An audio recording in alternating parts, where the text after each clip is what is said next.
Hello friends, welcome back to tasty food with Vidya channel. இன்றைக்கி நம்ம சேனலில் எங்கள் வீட்டு ஸ்டைலில் மீன் குழம்பு நல்ல காரசாரமாக சூப்பரான டேஸ்ட்டில் எப்படி பண்ணலான்னு பார்க்கலாம்.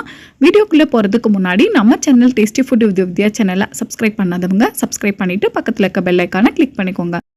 வாங்க வீடியோக்குள்ளே போயிடலாம்.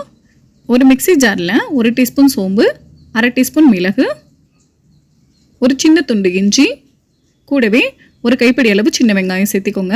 இது கூடவே ஒரு தக்காளியை கட் பண்ணிவிட்டு சேர்த்திக்கோங்க. ஒரு தக்காளி சேர்த்துக்கிட்டால் போதும்.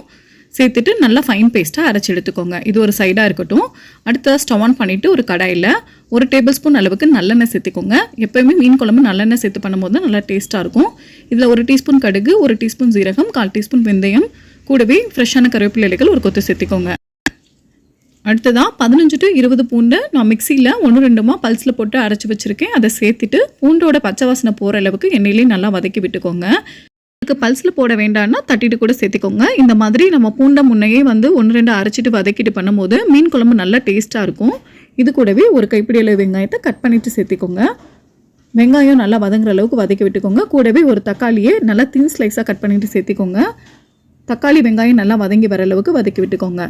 இப்போ வெங்காயம் தக்காளி நல்லா வதங்கிருச்சு. இந்த ஸ்டேஜில் நம்ம பச்சையை அரைச்சி வச்சுருக்கிற வெங்காயம் பேஸ்ட்டை சேர்த்து பச்சை வாசனை போகிற அளவுக்கு எண்ணெயிலே நல்லா வதக்கி விட்டுக்கலாம்.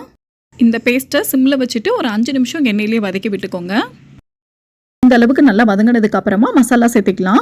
1/4 டீஸ்பூன் மஞ்சள் தூள், 2 டீஸ்பூன் மல்லித்தூள், 1 டீஸ்பூன் மிளகாய்த்தூள், கூடவே வீட்டில் அரைச்ச குழம்பு மிளகாய்த்தூள் 1/2 டீஸ்பூன் சேர்த்திக்கோங்க. எல்லாத்தையும் சேர்த்துட்டு எண்ணெயிலே ஒரு 10 செகண்ட் நல்லா வதக்கி விட்டுக்கோங்க. மிளகாய்த்தூள், குழம்பு மிளகாய்த்தூள் எல்லாம் உங்கள் காரத்துக்கேற்ப கூடவோ குறைக்கவோ சேர்த்திக்கோங்க. இது கூடவே ஒரு சின்ன லெமன் சைஸ் அளவுக்கு புளியை 10 நிமிஷம் தண்ணியில் ஊற வச்சு நல்லா கரைச்சி எடுத்து வச்சுருக்கேன். அதை சேர்த்திக்கலாம். இது கூடவே குழம்புக்கு தேவையான அளவு உப்பு சேர்த்துட்டு நல்லா மிக்ஸ் பண்ணி விட்டுருங்க. மிக்ஸ் பண்ணி விட்டுட்டு இந்த ஸ்டேஜில் உப்பு காரம் கரெக்டாக இருக்கான்னு செக் பண்ணி பாருங்கள். பத்தலைன்னா சேர்த்திக்கோங்க. இப்போ குழம்பு நல்லா திக்காக இருக்குது. உங்களுக்கு குழம்பு எந்த அளவுக்கு கன்சிஸ்டன்சியில் வேணுமோ அந்த அளவுக்கு தண்ணி சேர்த்துட்டு நல்லா மிக்ஸ் பண்ணி விட்டுட்டு ஒரு மூடி போட்டு 10 நிமிஷம் கொதிக்க விட்டுருங்க. தண்ணி சேர்க்கும் போது குழம்பு ரொம்ப திக்காகவும் இல்லாமல் ரொம்ப தண்ணியாகவும் இல்லாமல் பார்த்து தண்ணி சேர்த்திக்கோங்க. நம்ம மீன் சேர்த்ததுக்கப்புறமா மீன் நல்லா தண்ணி விட்டு வேகும். நம்ம அதிகமாக தண்ணி சேர்த்துட்டோன்னா அப்புறம் குழம்பு தண்ணியாக ஆகிடும். இப்போ இந்த மாதிரி மூடி போட்டு மூடி மசாலா புளியோட பச்சை ஸ்மெல்லாம் போய் எண்ணெய் பிரிஞ்சு வர அளவுக்கு வெயிட் பண்ணுவோம். இப்போ ஒரு 10 நிமிஷம் ஆயிடுச்சு. குழம்புல நல்லா எண்ணெய் பிரிஞ்சு வந்திருக்கு பாருங்கள். இந்த அளவுக்கு எண்ணெய் பிரிஞ்சு வந்ததுக்கப்புறம் நம்ம மீன் சேர்த்தா தான் குழம்பு நல்லா டேஸ்ட்டாக இருக்கும்.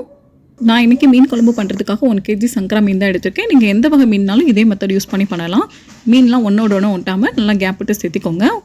மீன் சேர்த்துனதுக்கப்புறமா ஸ்டவ்வை கம்ப்ளீட்டாக லோ ஃப்ளேமில் வச்சுட்டு 3 to 5 நிமிஷம் மீனை வேக வச்சுக்கோங்க. இடையில கரண்டி போட்டு கிளறிடாதீங்க. கடைசியாக ஃப்ரெஷ்ஷான கருவேப்பிலை இலைகளை இந்த மாதிரி கிள்ளி விட்டு சேர்த்துட்டு ஸ்டவ் ஆஃப் பண்ணிவிடுங்க. அவ்வளோதாங்க, கமன்னு சூப்பரான டேஸ்ட்டில் மீன் குழம்பு ரெசிபி ரெடி ஆகிடுச்சு. இந்த ரெசிபியை இதே மெத்தடில் நீங்களும் உங்கள் வீட்டில் ட்ரை பண்ணி பாருங்கள். ட்ரை பண்ணி பார்த்துட்டு எப்படி இருந்ததுன்னு கமெண்ட்டில் ஷேர் பண்ணுங்கள். இன்றைக்கி நான் பண்ண இந்த ரெசிபி உங்களுக்கு கண்டிப்பாக பிடிச்சிருக்கும் நம்புறேன். இந்த ரெசிபி பிடிச்சிருந்ததுன்னா டேஸ்டி ஃபுட் வித் வித்யா சேனலை சப்ஸ்கிரைப் பண்ணுங்கள், லைக் பண்ணுங்கள், உங்கள் ஃப்ரெண்ட்ஸ் அண்ட் ஃபேமிலியோட இந்த வீடியோவை ஷேர் பண்ணுங்கள்.